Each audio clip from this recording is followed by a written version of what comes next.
Alright guys, today I am reviewing Cedar Point in Sandusky, Ohio.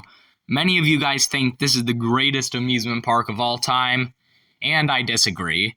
I'll explain why I disagree in this review. So, to start off, let's talk about the roller coasters, because that's what Cedar Point's known for. It's got an amazing collection of coasters.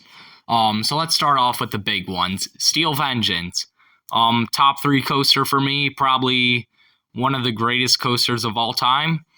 Maverick, same deal. In my top five, absolutely love that thing. And then we start to kind of, I'm not going to say the coasters suck from here, but those top two are way better than everything else. It almost kind of has a King's Dominion kind of effect where I-305 and Twisted Timbers are way better than everything else. Of course, not that extreme because Millennium Force is still a great ride in my top 25, all that, but it's not even close to Maverick and Steel Vengeance. And then you got Top Thrill Dragster, which who knows if that's going to be as good as it was when it was open before the accident. When it was open, I remember just being a weaker version of King Ka, if I'm being honest. The launch wasn't as punchy, and the rest of it kind of felt the same, but without an airtime hill. Yes, he had the T-bars, but I could care less. So that's still a great ride. Raptor's my third favorite B&M invert. It's close to second, not even close to Alpengeist, but it's pretty close to Banshee, I would say. Great whip, great positives. Yeah, that's another great ride. And then we got Gatekeeper for a pretty good number 6. It's got some good hang time. It's not intense. Just don't go in expecting intensity and you should be good. The wing over drop's really fun. Yes, just a fun ride. Valraven, kind of same deal.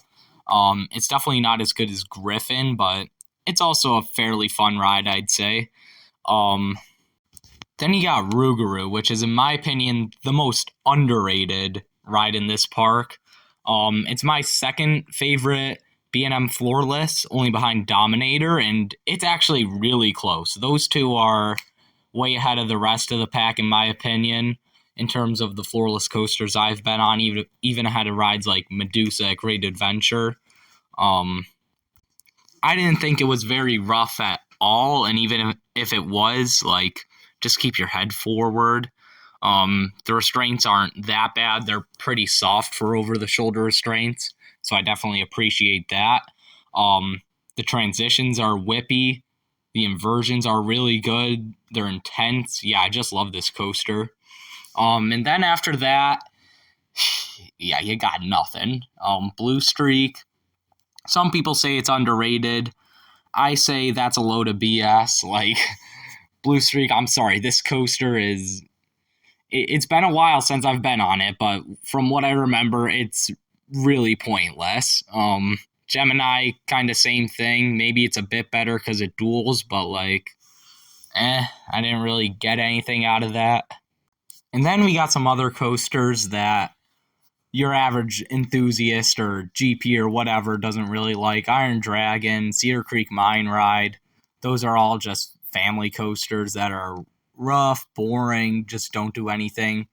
Corkscrew is atrocious, rough, boring. Again, a lot of these rides are rough and boring. And then, oh boy, you got Magnum. It's not even just that this ride's rough. A lot of people say, oh yeah, it's really rough, but it's got incredible airtime, so I can understand why you'd like it. No, I'm not one of those people.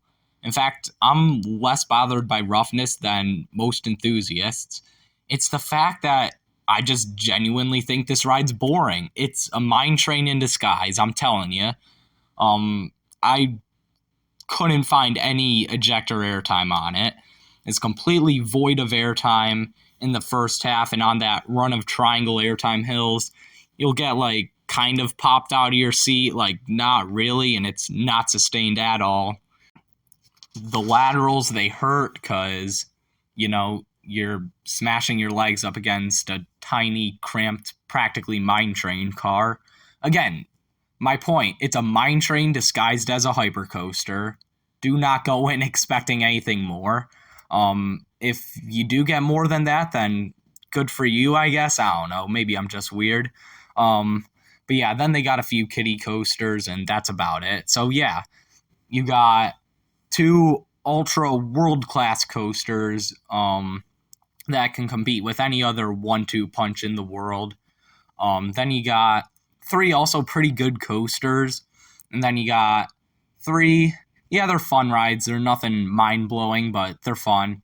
And then you got two that are like, they're not bad, but they're not good. And then you just got a pile of garbage after that.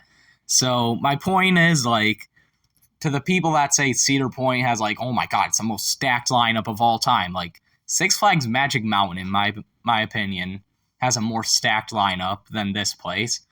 The only reason I like this place more is because of the 1-2 punch. Like, Maverick and Steel Vengeance destroy X2 and Twisted Colossus. But other than that, Magic Mountain might win every other battle. Like, I'm not even kidding.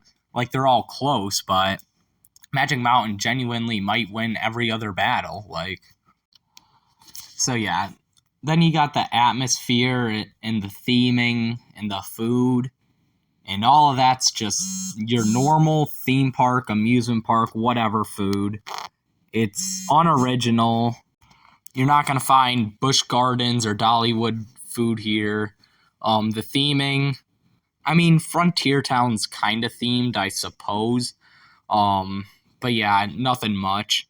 Dragster, when it reopens, is probably going to have some space theming, which I'm not too excited for because I'm not a big fan of space theming. And then the boardwalk should have some pretty good theming, but I mean, we're getting a Wild Mouse, and that's another thing. We're getting a Wild Mouse next year. Whippy. Yeah, that's like one of the worst coasters. This maybe the worst coaster Cedar Point could have added. Low capacity. It sucks. Yeah, just it's an awful move for them. The new restaurant in that area should be really good. And like, I mean, it feels like your average Cedar Fair park. I mean, I honestly think the atmosphere at King's Dominion is kind of better than this place. Like, it's tucked in the woods. Like, you got I through a 5 looming over everything. You don't have just these big, tall coasters with open pathways. Like, it feels like a bit more charming, and like that's the same with like Kings Island, I would say, as well, and even Dorney Park to some extent. Like, the atmosphere, the theming is definitely just kind of meh. And we haven't even mentioned the worst part about this place, which is the lines. I went on a haunt weekend last year, and it was slammed. Now, given I did go on a haunt Friday and Saturday, but still, the normal line for Steel Vengeance got up to a 3.5-hour wait. That's absurd. We were in the Fast Pass line, and it was still a 45-minute wait, which I'm glad we did have Fast Pass because I'd rather wait 45 minutes than 3.5 hours, but still, like, the crowds here can get insane, so definitely watch out for those if you're coming here. This is one of the few parks where Fast Pass is practically a must, and do not go for the normal tier. Definitely go up to the Fast Pass Plus or whatever, because all the best rides are included on that. You don't get those on the normal one, so you're still going to be waiting in that 3.5-hour long line for Steel Vengeance. So just get the upgraded version of the Flash Pass, Fast Pass, whatever they call it there. I think it's just Fast Pass. So overall, do I like this park? Absolutely.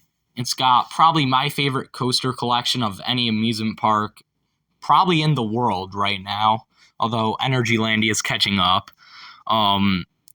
Probably one of the best 1-2 punches in the world, if not the best. It's right up there with King's Dominion for me. Great supporting collection, but the rest of the park just kind of falls flat for me. So that's why I do have a couple parks ranked above it, but let me know what you guys think of this place down in the comments below. Make sure to like and subscribe, and I'll see you guys next time.